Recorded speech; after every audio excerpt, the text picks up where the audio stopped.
Do we need change, or am I just bored? Next on Eternal Durdles. Stop, I need more stuff. Can you see I need more stuff? But I will go.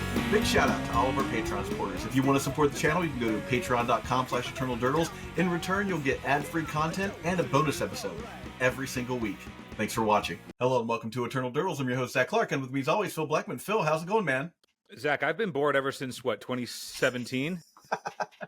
Yeah, When, I suppose in that respect, you probably have been quite bored. Zach, is it not, where do you stand on the crux of if a format itself is not enjoyable in a structural problem, like there needs to be change in order to actually make the format worthwhile, versus, yeah, the format is fine and it doesn't actually need changes from the objective standpoints, but yeah, you're like, all right, well, it's sort of the same thing every single round because there's not, Well, here's a great question for. So, just a level set for everybody. We just watched in the last 8 minutes, because we watched it at double speed, this really great video by Distraction Makers that will link into the show notes. Definitely check it out. Really interesting video. Really great channel. They're game designers as well as Magic players, so a lot of their discussions are based in the same realm that I approach a lot of Magic theory on. So it was really cool to just kind of sit down and like get an idea of how they're thinking. But the idea of that video is like, is the internet eating competitive gamers alive? And it's basically about like, do content creators call for bans because they're bored? As like a broad, like, is this why content creators call for bans, or is it just because somebody better than them haven't solved the format yet and there are answers to that problem? Yeah, let's take the recent bannings. Are content creators that make up 90% of the discussion about Legacy?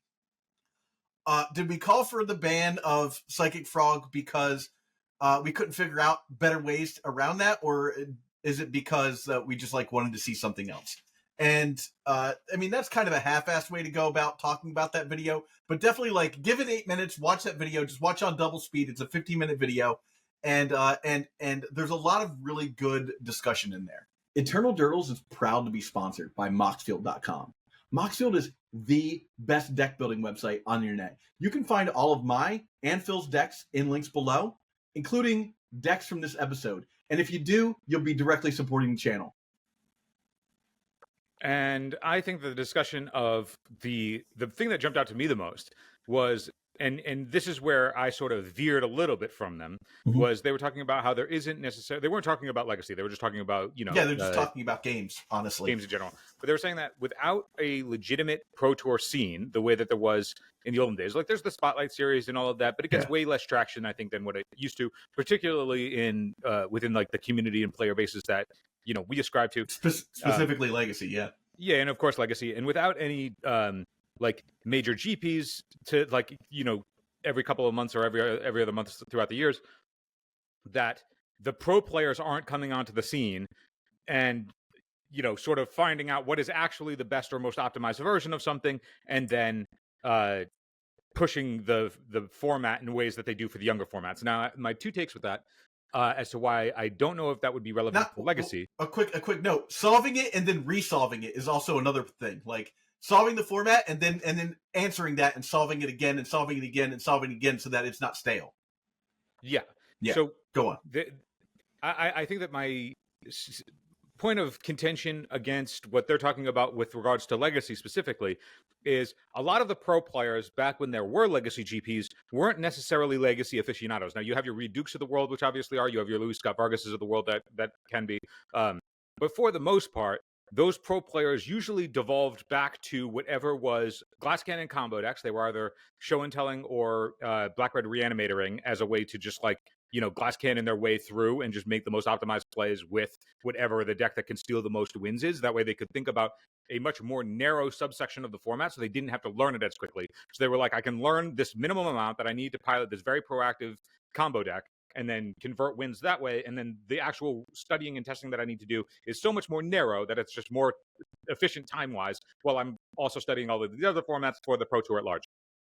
The The second part of it is the players that would be like, all right, well, I'm just going to devolve down to the best Wasteland Days deck and try and leverage my play skill generally as a Magic player to be able to play what is, de facto the best deck, as Days Wasteland usually is. If it's not at that point a broken format where Ancient Tomb is the best deck.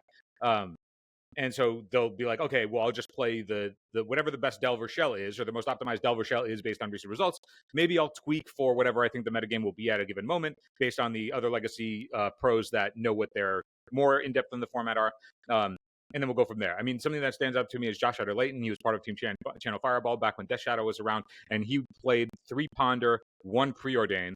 And he was saying that because there's so few fetch lands, that being able to draw the Preordain late game rather than a Ponder, potentially to sift bad cards that you don't want to the bottom, rather than get stuck in a Ponder where you have to shuffle the good card that you want away for 2 bad draws, is enough to make that sort of change. Now, that's super in the weeds, but it is something that I remember being like, okay, somehow they got to this conclusion that 3 Ponder, 1 Preordain is actually the better split for Death Shadow. Now, if that tweaking was done at large for a bunch of different competitive archetypes, what does that actually look like? But what these guys are arguing is that because there isn't a pro scene to push the format forward in a way where the pros are giving you the best lists to then, dictate what the format should look like as the top of the format, that it can then feel stale because there isn't any reason to propel it forward.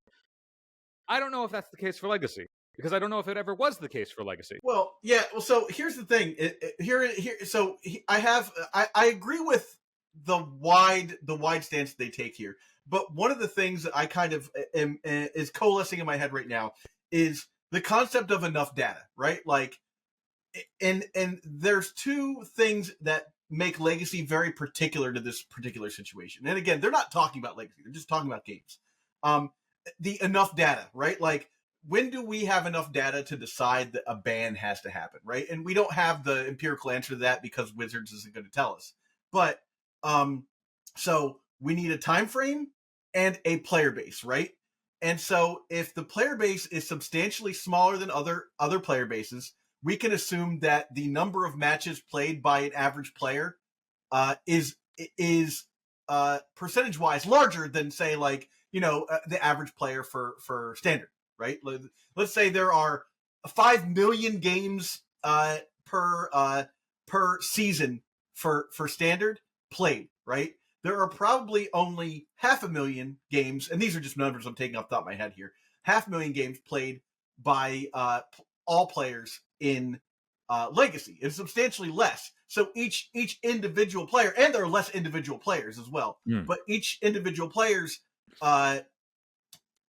their experience is a larger percentage of that data, right? So there's that, and then there's the time frame that these changes take place in. Especially when you think about your audience aging, like our audience is aging, right? You have less time to just jam random games on a weeknight or whatever. Like, you get your 2 to 3 big events a season, maybe. If you're lucky, 2 to 3 events a season. And so if the format doesn't change to not your liking, but to a healthy state in that time frame, that's just a lost half a year, or like we saw last year, like we lost a whole half a year to grief, basically, right? Like, and then it snowballed into other things. So there's that. But then the other interesting question is, like, that they ask is, like, are content creators calling for these changes because they don't have anything to talk about? Now, I think for us, that's not the case. I just put out 30 episodes last month, and I had plenty to talk about. So I don't think that that's the case. But then, they brought that into into EDH and CEDH and stuff like that, where, like, it is easy content to call for bans, right? Like, that is content that is controversial. The people are going to have opinions about. They're going to watch it, and then they're going to comment. They're going to make an opinion. So as a content creator, that is content that you can hit constantly to get, like, to hit that feedback loop, to be that rat at the button, as it were, and just get your pellets. But I think what's interesting there is the idea that, like, basically what they're saying without saying, for us, like, the what I took away from this is, like, instead of constantly complaining, now I think that the complaining, look, the complaining should happen at some point, but I think early enough in the meta, you kind of have to ride it out and see where things are going. Is that you kind of have to play the meta that you're given initially. Yeah, I mean, I don't know, like the notion that like content creators need, to spam the button to get more stuff to talk about. More happens now than ever before, and more will continue to happen than ever before as we go into the future. So, like we've had this podcast for a long time, Zach, and I get that we've increased what we talk about, but our episodes are also shorter than they used to be. Our episodes used to be hour plus 2 hours. Well, like, for what it's worth, it's because we're a little bit more organized now. But I'm just saying, like I don't know if I buy the, we just need more to talk about. There's not enough to talk about because something is stale. Well, that's that's not everybody. But that is a subset of content creators will, or anybody on the internet will just be like, the easiest thing to say is change needs to happen, right? Like, I don't like X card, get rid of X card is like, that's the easiest thing you can do as far as content is concerned. I also think though that it's the easiest it's ever been to do that. That's true, because of the cards that they're printing. Fair.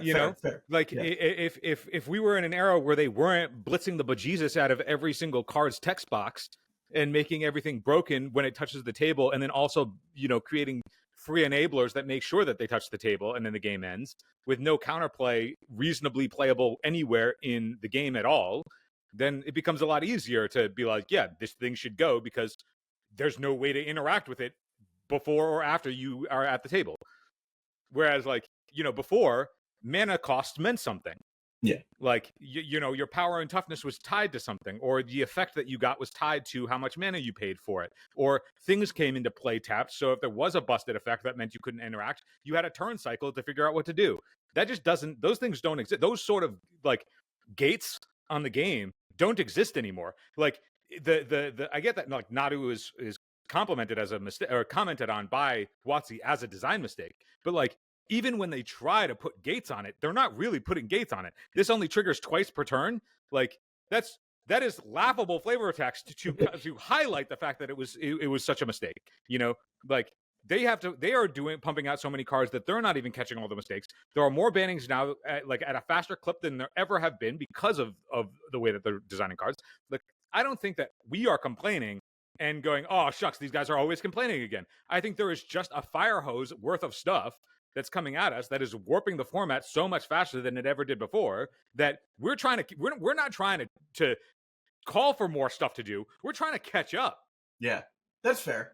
All right, so with that said, I wanted to look at the current meta and just like gut reaction to. So I'm looking at the past 7 days legacy metagame on MTG Goldfish, and I'm just gonna real quick shout off the top 10 decks.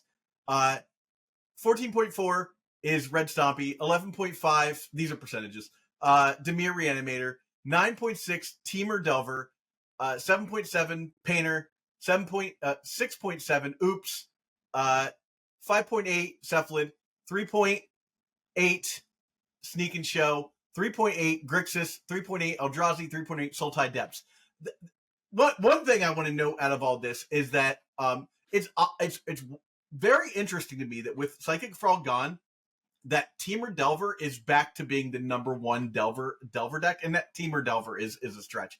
It is a blue-red Delver deck that plays one tropical island for Questing Druid to be like the third card you can get off of the Questing Druid thing. But it's interesting that like that deck is almost 3 times more played than Grixis Delver is. Well, I think it's because your mana base is confined to 2 colors. You're playing the off-color duel for your thing, but you don't need it to close a game, whereas Grixis is just more spread, so Grixis is inherently going to be softer to, like if you were lining that matchup up, there isn't anything really in black outside of maybe Barrowgoyf that's like changing the paradigm of what that looks like play-draw. So, assuming that like you just can be more aggro, which the blue-red version can be, and get them dead before Barrowgoyf can actually connect, like, okay. Like, it makes sense to me that the fastest version of the thing is better in a relatively new format, or in a format that is like combo and Ancient Tomb. Like, everything else you said is combo Ancient Tomb or a combination of combo Ancient Tomb. Yeah. and then like past it, like once you get past that, what's the next fair deck is? Oh, not there. Got it. Sultai Depths, I guess, is the Depths fairest, is a combo deck. That's not a fair. like that's the fairest deck. It's not a. I guess like Delver is obviously the fairest deck, but then after that, like it's not even up in the top 15. There's not a fair deck on the top 15 after Grixis Tempo or Delver Secrets. Yeah, let us just blanket statement here on out that it is the position of the cast. Hopefully, Zach agrees with me that if Dark Depths is in your deck, you're a combo deck because you're trying to assemble the combination of Dark Depths plus thing that makes a 20/20. Unless you're one of those psychopaths that's trying to pay 3 mana 10 times, then God love you. God love you if you're one of those guys. So, which we are. But like, even if you're playing your Knight of the Whirlacores and Elvish Reclaimers as creatures, well, those are Magus of the Crop rotations, and your deck is 16 tutors. And if you replace those tutors with, Burning Wish or Diabolic whatever, and as just like, okay, these are tutors, these are payoffs, these are mana, like you are a combo deck, and that's okay. It's okay to be a combo deck even though you're playing green white instead of blue black. We can agree though that there are tiers to combo decks as far as fair and unfairness is concerned, right? Like, I mean, Sultai Depths versus like Storm, that you're obviously there's different speeds with which those combo decks are, and those speeds mean that like the ways that you can interact, like a Sultai Depths deck is going to be able to interact with a broader swath of the format than what Epic Storm deck is. But like okay, you're on the spectrum of combo, but you're still in combo if we were to look at the macro types of the format. Now the macro types of the format as they exist currently are combo and the spectrum they're in, right? Okay, maybe slower combo is Depths and faster combo is Test. Ancient Tomb, of which case you have Chalice Ancient Tomb, and then you have Painter Ancient Tomb. So you have essentially Prison, Stompy, and combo along and Sneak and Show Ancient Tomb. That's combo. Yep, Sneak and Show combo. So like you have combo Ancient Tomb, Prison Stompy Ancient Tomb, and what was the last one I said? You have the Gambit of Ancient Tomb. You've got Eldrazi, you've got Sneak and Show, or you've got Stompy. Yeah, so you're either Chalice of the Void Ancient Tomb or your combo Ancient Tomb, right? Those are the two flavors. Okay, or your combo Ancient Tomb, which is like Show and Tell. In which case you're on the far end of it. You are the Sultai Depths of Ancient Tomb decks. And then you have your sort of fair decks, or what we would classify as the decks that are trying to get your life total from 20 to 0, which are Days Wasteland decks and their flavors. Reanimator's also Dimir Reanimator is a combo deck, even though it's got Days Wasteland in it. It's just using that because it can, because it's so low to the ground. But like that is still a combo deck. And then you have the Days Wasteland decks and the other stuff. Your Mavericks of the world, your Stone Blades of the world, your other control players, Jessicas or whatever of the world. Those are non-existent in the format in a competitive space. You can play them, you can get some wins, of course, but you're not going to win a tournament with those things. So if anything, we're talking about like, as content creators, sort of painting the picture as to what the format looks like, and therefore people are playing the decks the content creators recommend. If that's true, Zach, we would all have losing records because I do nothing but tout playing the worst possible thing you can do. But I think more so like we had, I forget who it was, but in our Discord, somebody was talking about how they wanted to write for EternalDurtles.com, which, speaking of, you're all welcome to do that anytime you want. DM me anytime you want to write about anything about Eternal formats. Go into our Discord and let us know. You can hit us up on X, you can hit us up on Twitter, you can hit us up on Blue Sky, anywhere you can find us, at the local even.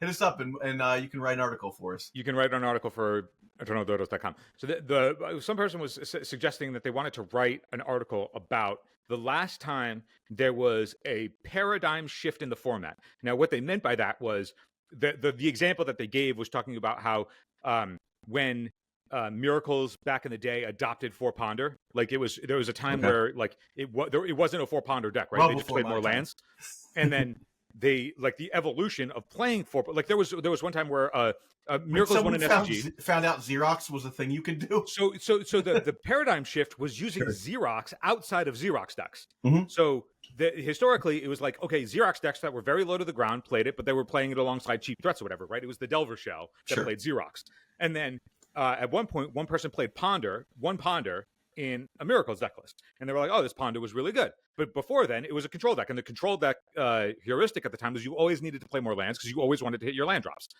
because you were playing spells that, like, towards the top end, you needed to hit your land drops.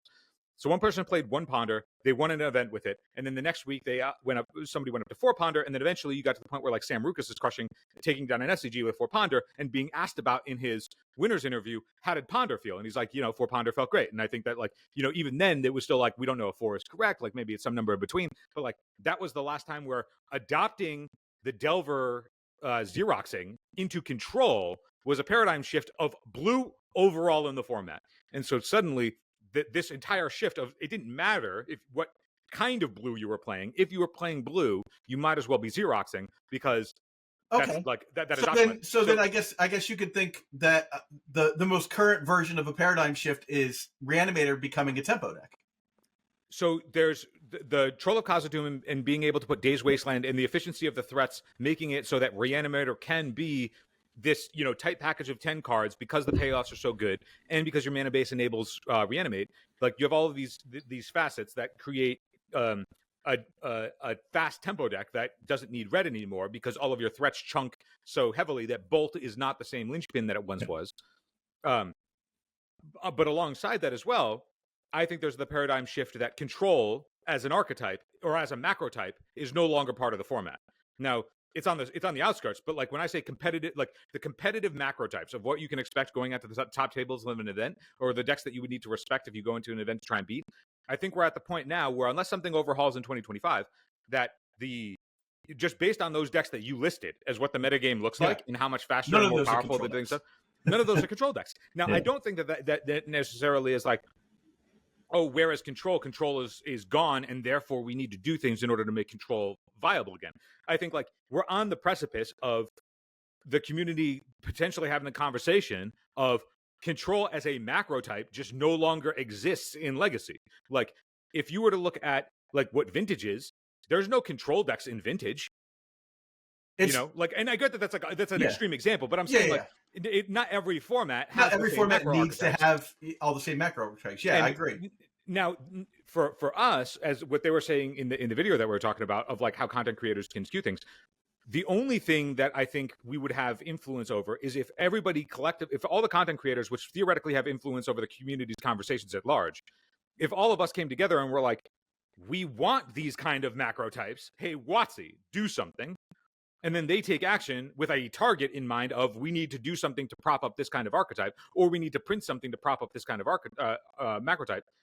Then there's like, okay, then we can complain with something to do. But our complaining isn't just complaining into the void. It's complaining with a target. Yeah. And I think that like that is different from, content creation for the sake of content is a toxicity to the format. I think it's like, no, it depends on what our lens is that we're talking through with our content. And if our lens is, we are like, you and I, Zach, are arguing that we think control should be a macro type in Legacy, even though it's not right now. And therefore, we're going to use our platform to argue for all the reasons that we think that it is valuable for control to remain a macro type, and what that would mean, and what the tools are necessary in order for it to be competitively viable in today's world. But like, plenty of other content creators that don't view the same thing could be like, nope, this is the way, these are the macro types of the world now. We have the data of the top 15 decks. Control is nowhere to be seen. It just doesn't exist anymore. And unless something comes out that suddenly brings it into the foray of being a macro type again, we're not going to do anything. Like, we will passively await for the macro type to shift again. But if it doesn't, this is the world we're in. We're in a Tempo Ancient Tomb combo world. And it's going to be the fastest and most powerful that it's ever been, and faster than it's ever been. And that's only going to increase as more powerful cards enter the pool, which is the trend that WotC has taken over the last 5 years. So like, okay, control no longer exists. That's neither good nor bad. That's just the way the world is. Now, either we accept it or we try and advocate for change. Two things. And that's not to say you can't have success with control. Like you can play just guy control and win matches, maybe even, EXO your local or whatnot, miracles, and do the same thing.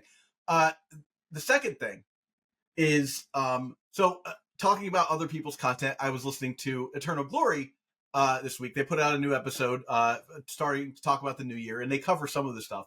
But one of the things that I thought was like really interesting was Brian Koval mentioned that for the last 6 months everyone's been like fighting on Mars, like fighting on the moon, he said, but I think he meant fighting somewhere where like the gravity is heavier, so probably not even Mars, fighting on Jupiter, let's say, right? And now that they've banned because of Psychic Frog and because of Vexing Bobble, we had to like figure out ways to like make decks in a specific way where everyone's playing combo basically, right? And now that those two cards are banned, everyone's kind of learned. And if you look at Reanimator is a great example, right? Reanimator started fighting on the moon, right? Like it was like, wait, I'm just going to combine this combo deck and this tempo deck together, and bam, now we're doing it, right? But now that the power level has technically scaled down a bit because of a ban. After a ban, every time the power level should technically scale down. That is the whole point of a ban, right? People still are fighting on the moon. Like if you look at Cephalid Breakfast, it's that 2-turn combo that like is very resilient, has its whole thing going on. You've got all the red Stompy decks that like just slam Blood Moon or slam Chalice of the Void. Eldrazi's doing its thing, and this was in the context of Oops All Spells, which they did a really good job. If you're not up to date on what Oops All Spells can do, they did a really good job of just like giving you some of the idiosyncrasies of that deck and what it can do and how it is now like a tier 1 deck, and it's quite resilient. So definitely check that out as well. But I think it's really interesting that like now we're in this like weird zone where like, do we need like a bunch more bans to slow the format down, or do we just accept that the format is as fast as it is, and this is the new state of things? Like like you were saying, that at some point in time there was a big blue deck in Vintage that was basically like a control deck, and now that stuff doesn't exist. Vintage is fast, or at least it has to. You have to be resilient against what your opponents are doing, and then do your thing. You can't just make the game go on. I think in a way, sort of looser, but like if you talk to Vintage players, it's pretty clear that like when it comes down to like the decks that are viable in that format, it's like, okay, Lurrus decks, Bazaar decks, Mishra's Workshop decks. Mm-hmm. Okay. Yeah, those are the archetypes. And well, those are the most powerful tools that can then, propel certain kinds of archetypes.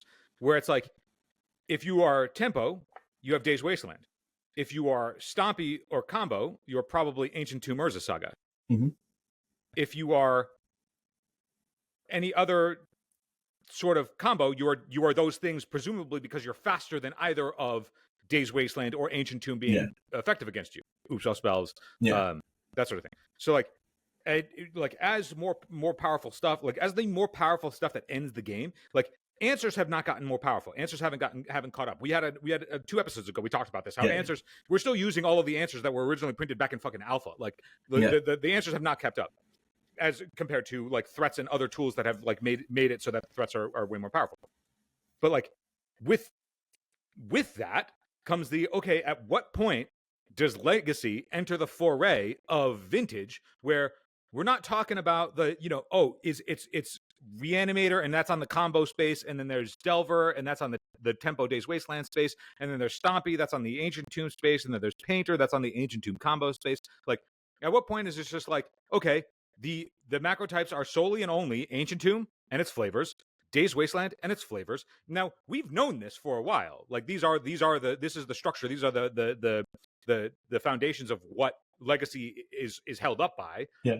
But like, at what point are we just like, okay, well, anything outside of those things is, who cares, right? Like, until something comes in that can compete alongside Days of Wasteland or Ancient Tomb, then everything else is fluff. And then we can talk in circles about like what is enjoyable, right? Like, what is the experience we want to have? But at the end of the day, nothing is going to, unless something outside happens of what is currently existing, nothing is going to pace out Ancient Tomb, Days Wasteland, Dark Ritual, like, and doesn't need those to. are the things. I don't think. I'm not saying that it needs to. Yeah. But like, I think the thing that I took away from the video that you wanted me to watch, that you wanted this thing revolved around, is like how we as content creators can frame how the community at large can talk about the format. Yeah. And I think that like Legacy is right now sort of in this space where we're talking about this dancing back and forth of like what we have always known Legacy to be and what we were theoretically promised it would always remain versus what it has become and is continuing to trend towards becoming,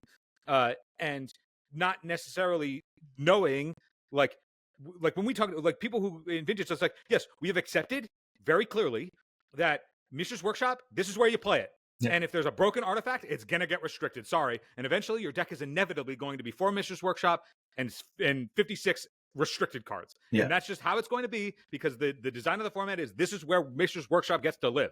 And the problem with Mishra's Workshop is everything else has to be restricted. And that's a gentleman's agreement we've agreed to.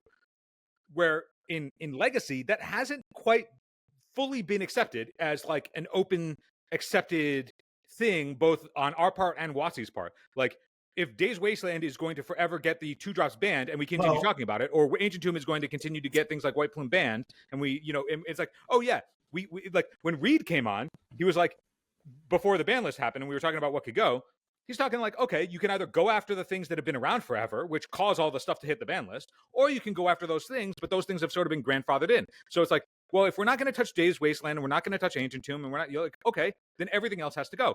And then we should be content with that, knowing that that is what the format is. Sure. And unless that framing changes, but like, again, there is nothing. That's the word. That's the word, framing. So Phil, why is that? Why is it that in vintage everyone can have that gentleman's agreement?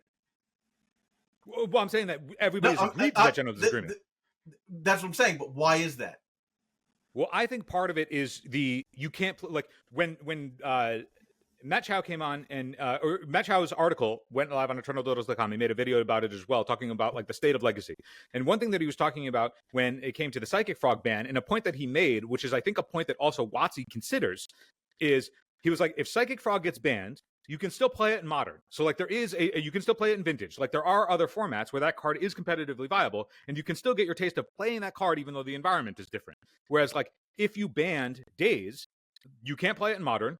It's fringy in Vintage. It is played, but it's not played to the same degree of which pre-modern. Then that's pretty much it. It's not buoying an entire macro type, right? Yeah. So he was like, well, if that card were to go, then there wouldn't be a place that you can actually have the experience of the gameplay of that card, even if the context and environment of the card is different. Whereas you can with Psychic Frog. So it makes sense to ban the card where you theoretically were like, wow, I really want to play with Psychic Frog. Well, you have a way to go do that, even if it's not in the context that you were hoping to do it in. Like you still have access to it. Where it's like if they got rid of Mishra's Workshop in Vintage, okay, well, you just can never play with that card anywhere anymore. Like that, it would cease to exist because that's the only place you can play it. Your answer is a sniper rifle when I'm looking for a nuclear bomb. The answer, Phil. Why is it okay for you to play those cards in Vintage and everyone makes that gentleman's agreement? Is because there is a philosophy, an unspoken philosophy, but there's a philosophy in Vintage, right? This is where you play with power, right? They try to make the argument that is the case in Legacy. This is where transgressive cards get a place to live, but there's no real philosophy. We don't know what transgressive means. There's no philosophy for this format. And that's why there is so much discussion between players is like, what is okay, what should and shouldn't happen. Because there's no stated philosophy for this format. I think that is the thing that makes the big difference between why people can accept that, there shouldn't be any control decks or it's fine to not have control decks in Vintage. It's fine to play a deck that has 56 unique cards and four of something that's obviously broken. Is because there is an unstated philosophy in Vintage. Well, I mean, the thing is, I agree with you, and then my take is okay, but if they were to go, okay, well, there's a philosophy in Vintage because they don't have to talk about it anymore, but like they just overhauled Modern, but there isn't a philosophy for Modern.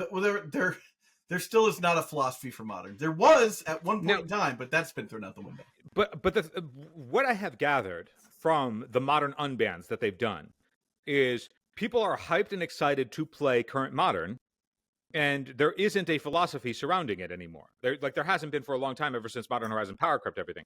But like that, it rejuvenated that format when it was stale as a one card format.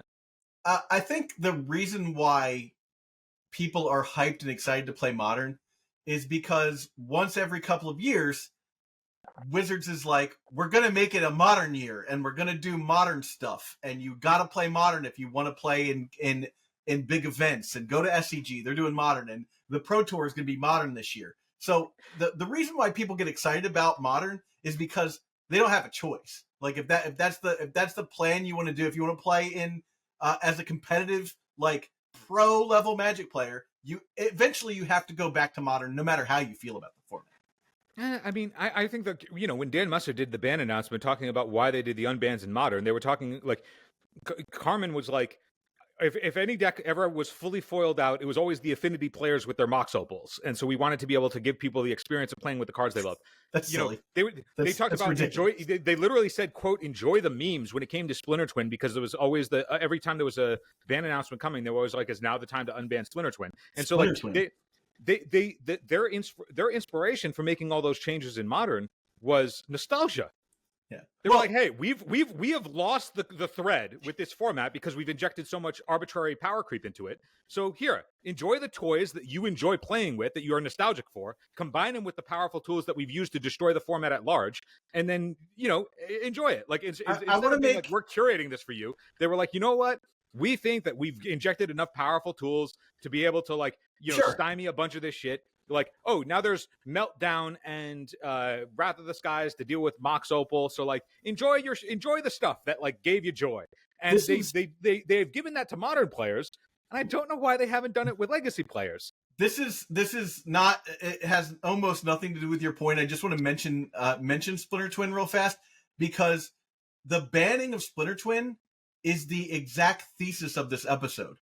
This is a problem that WotC created for themselves. They were like, you know what? We're going to see another top 8 where Splinter Twin is, at the time, was the most powerful deck in the format, where Splinter Twin is going to be 4 or 5 of the top 8 decks.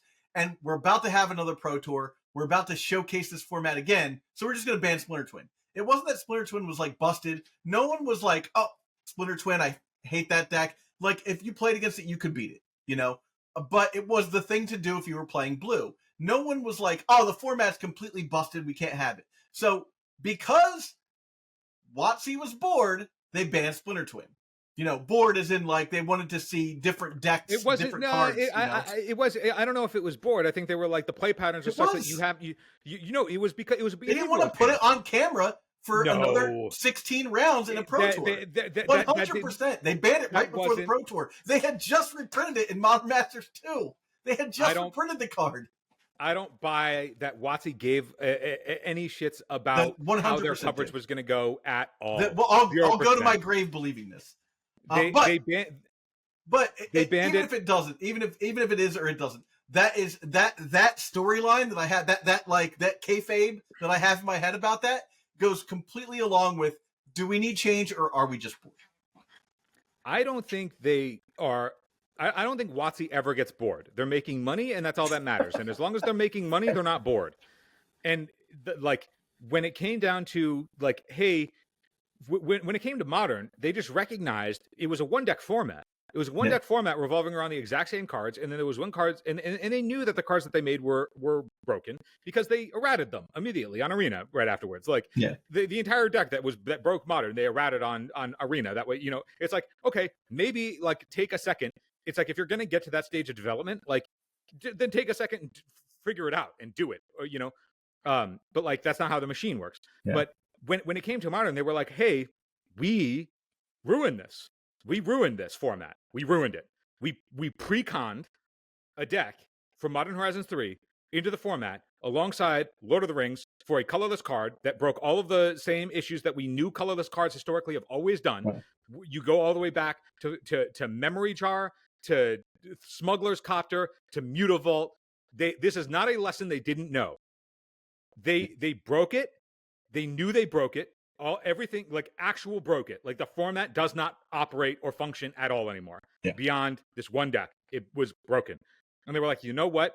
Instead of us trying to fix it, we're just going to release all of these things that you enjoyed previously, and that will be enough because you will play the thing that you enjoy more than what is objectively necessarily the best thing, because you want to have an experience. And I think do that with Legacy. Let's do it with Legacy. Well, with that said, this is an interesting discussion. I know you got feelings about this. Comment below about how you feel. Are you bored? Do we need change? And we will catch you next time. Again, reach out to Phil if you want to write an article for our for eternaldurals.com, and we will catch you on the flip. Before you go, I need some help. Please subscribe to this channel and do your part to help sustain the Legacy content ecosystem. Just subscribing to this channel goes a long way to reminding YouTube that people love and support this format. Now, if you really want to go the extra mile, you should think about supporting us through Patreon. Both the links for subscription and Patreon are right here. And if you're listening on an audio format, you can go to patreon.com/eternaldurdles. Thanks so much for watching.